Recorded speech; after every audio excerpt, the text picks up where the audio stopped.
Brownlee talked about it in the press conference after, but so much miscommunication. I mean, it was just that it's kind of been for the whole season, but guys not being able to cover the flats. I mean, that was just continuous. Travis Jay was getting eaten on it.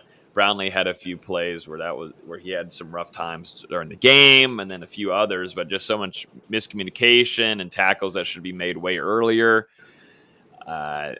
That's what has caused this defense to stay out on that field, get worn out, and then eventually have Louisville score down there. I mean, Malik Cunningham is nothing fantastic, but like we had predicted, Florida State's defense was going to make him look like a solid quarterback, and that was the first half. Second half, it changed up quite a bit, and that's the positives to take away from it is that there's adjustments being made, and we haven't seen that in a while.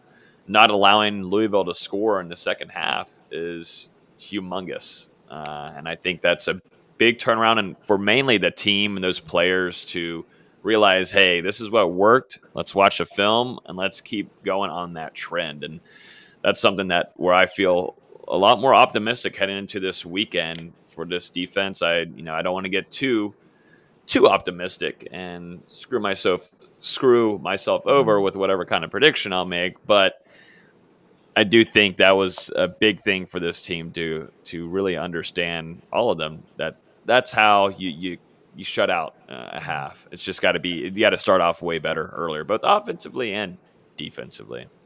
But staying on the positive route, besides Jashaun Corbin tearing it up and Jermaine Johnson on the defensive side from his end position, Logan, why was the defense that much better in the second half? I think it was really getting better. The communication was fixed. That's what Brownlee had said. They had figured out, going out and starting the second half, they wanted to get off the field, and that's what they did a way better in that second half. The miscommunication was fixed. There were still some errors here and there, but that was the biggest hurdle for them in this game, was getting after the quarterback first. And you saw Keir Thomas. He was, I think, before the game, one of the most fired up guys. So I was keeping an eye on him. But he was all around getting to Malik Cunningham. And then also you look at Jermaine Johnson doing his thing. I thought Robert Cooper also had a really good game, too. That defensive line was showing out in the second half. So the communication being fixed in the DB room, along with that defensive line. Linebackers are still sometimes, you're like, who's out there? Is there a linebacker group? But I thought overall that defensive line and the communication that got better in the backfield of the defensive side helped a ton, and that's just going to have to be what continues to go.